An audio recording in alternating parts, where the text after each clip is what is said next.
বিসমিল্লাহির রহমানির রহিম। উপস্থিত শ্রোতামণ্ডলী, চরমপন্থী লামজহাবি মতিউর রহমানের বেদাত ও কুফুরি ফতুয়াবাজির আরেক নমুনা দেখুন। উপস্থাপনায় আমি নুরুল ইসলাম অলিপুরি। এই ফেতনাবাজ মতিউর রহমান ইদানিং আরেক ফেতনাবাদী বক্তব্য দিয়েছে। সে এ বক্তব্যে বলেছে, বাংলাদেশে অনেক মানুষ 3টা বেদাতের দ্বারা নামাজ শুরু করে, তাই এ নামাজ কবুল হবে কিভাবে? তার ভাষায় বেদাত 3টা হলো: নামাজের মুসাল্লায় দাঁড়িয়ে ইন্নি ওয়াজ্জাহতু পড়া, নামাজের নিয়ত করতে গিয়ে নাওয়াইতু আন উসাল্লিয়া বলা অর্থাৎ নিয়তের কথা মুখে উচ্চারণ করা, এবং ইমামের ইক্তেদার নিয়ত করা। মতিউর রহমানের দাবি হলো এগুলি রাসূল সাল্লাল্লাহু আলাইহি ওয়াসাল্লাম করেননি এবং তার সাহাবাগণও করেননি, তাই এগুলি বেদাত। আসলে এগুলি করা শরীয়তের বিধান মতে কি, সে আলোচনায় আমি আজকে যাচ্ছি না, বরং এগুলি নিয়ে মতিউর রহমান কি ফিতনা ছড়াচ্ছে ও ফতোয়াবাজি করে যাচ্ছে সেদিকে আলোকপাত করব আজকে। এ প্রসঙ্গে প্রথম কথা হচ্ছে, রাসূল করিম সাল্লাল্লাহু আলাইহি ওয়াসাল্লাম এবং তার সাহাবাগণ করেননি এমন কাজ করলেই যদি বেদাত হয়ে যায়, তাহলে নামাজের কাতার সোজা করার জন্য মসজিদে ডাক দেওয়া, মাইকে আজান একামত দেওয়া, ধর্মের কথা ইন্টারনেটে প্রচার করা ইত্যাদি কাজও তো রাসূল সাল্লাল্লাহু এবং তার সাহাবাগণ করেননি।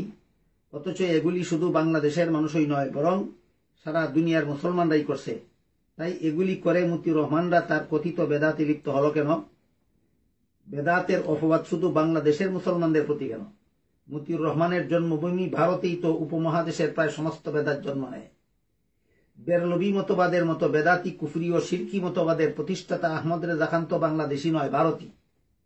তাই নিজের দেশের এত দুর্গন্ধ যার নাকে লাগে না, তার নাকে বাংলাদেশের দুর্গন্ধ লাগে কেন? দ্বিতীয় কথা হচ্ছে, নামাজের নিয়ত আরবি ভাষায় উচ্চারণ করতে না পারার কারণে ফরজ নামাজই না পড়ে কুফরি করে, এমন গোয়ার তো বাংলাদেশে আমি একটাও পাইনি। মতিউর রহমানের দেশ ভারতে যদি থাকে, তাহলে নিজের দেশের কথা না বলে বাংলাদেশের কথা কেন? উদুর পিন্ডি বুদুর গাড়ে কেন? তৃতীয় কথা হলো, নামাজ না পড়াকে মতিউর রহমান কুফরি বলেছে। এ ফতোয়াবাজি কোত্থেকে শিখেছ? ইসলামের পরিভাষায় এবং সর্বস্তরের মুসলমানদের আকীদা মতে কুফরি করলে কি ঈমান থাকে? অবশ্যই নয়। তাহলে যেসব মুসলমান নামাজ পড়ে না, তাদের ব্যাপারে কুফরি ফতোয়াবাজি করার ঠিকাদারি তুমি কোথায় পেলে? হ্যাঁ, হাদিসের কিতাবে কুফরুন দুনা কুফরিন বলে একটা কথা আছে, সেটা তো যারা হাদিস পড়েছেন তারা জানেন। আর তোমার ফতোয়াবাজি তো যারা হাদিস পড়েনি তাদের কাছে সুরে মেরেছ। এটা কি চাতুরিয়ার দান্দালি, কুচক্রান্ত আর দুঃখাবাজি নয়? চতুর্থ কথা হলো, আলোচ্য 3টি বিষয়কে বেদাত আখ্যা দিয়ে মতিউর রহমান বলে, এরপরে বাংলাদেশের মানুষ সুন্নত দিয়ে নামাজ শুরু করে। অথচ বাংলাদেশ, ভারত, পাকিস্তান নির্বিশেষে সারা দুনিয়ার সর্বকালের সকল মুসলমান যে বাক্য দ্বারা নামাজ শুরু করে সেটা সুন্নত নয়, ফরজ।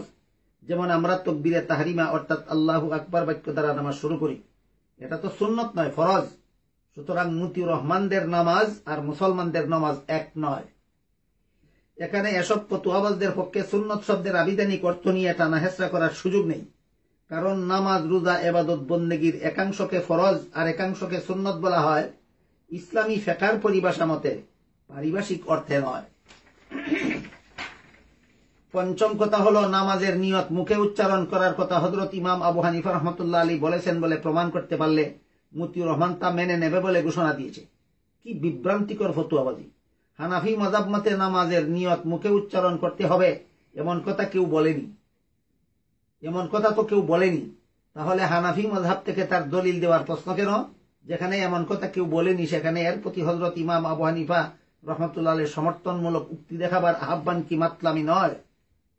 ষষ্ঠ কথা হলো, মতিউর রহমান বলেছে নামাজের নিয়ত মুখে উচ্চারণ করার কথা হযরত ইমাম আবু হানিফা রাহমাতুল্লাহ আলাইহি বলেছেন বলে যদি কেউ দেখাতে পারে, তাহলে তার জন্য তকলিদে শখসি হিসাবে সে এটা মেনে নেবে।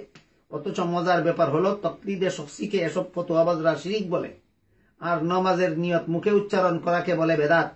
কথিত এ বেদাতের প্রতি হযরত ইমাম আবু হানিফার সমর্থন দেখাতে পারলে তোমাদের কথিত শিরিক মেনে নেবে কেন? বেদাতের চেয়ে কি শিরিক ছোট গুনাহ নাকি?